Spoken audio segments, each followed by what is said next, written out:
Hi, so after showing you the last game-changing device, the desoldering tool, I've now come across this, the PCB holder. This is the perfect thing that accompanies the desoldering tool. So two game changers together. So this PCB holder, you can adjust the width so you can have different sized boards. And then you've got the adjustments on the top so the board can fit in any direction and any angle. I'll leave the link in the description for where I got it from.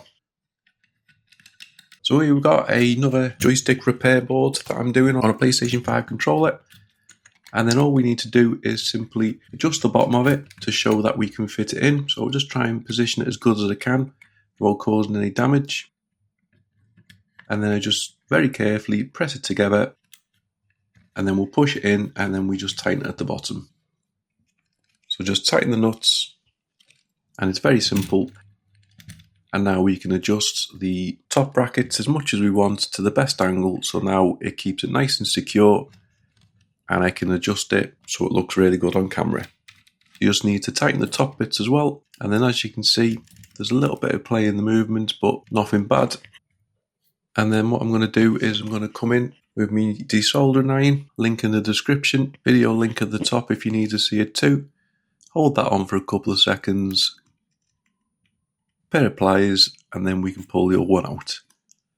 And now realise if you can keep the desoldering iron in the exact same perfect position, we can pop in the new Hall Effect sticks. Just try and line them up as best you can, and then they should just slot into place.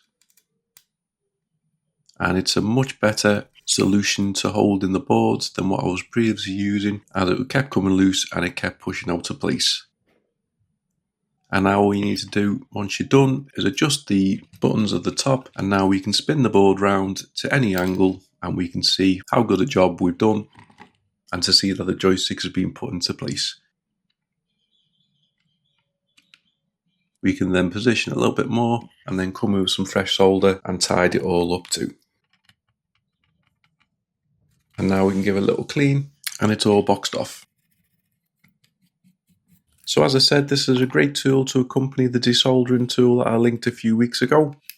It makes it so much easier to be able to position the board in the perfect position so that you can hold your desoldering tool onto it and pull the old joysticks out and put the new ones in.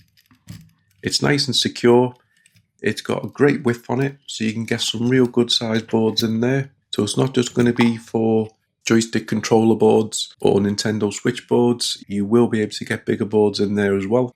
It's a very reasonable price. As mentioned, I'll leave the link in the description. So if you picked up the desoldering tool that I reviewed a couple of weeks ago, then I highly recommend using this with it as well. It holds the boards perfectly in place, nice and secure, they don't move, and it makes the swap over even easier. Any questions, leave them in the comments. Thanks very much for watching. Please like, comment and subscribe.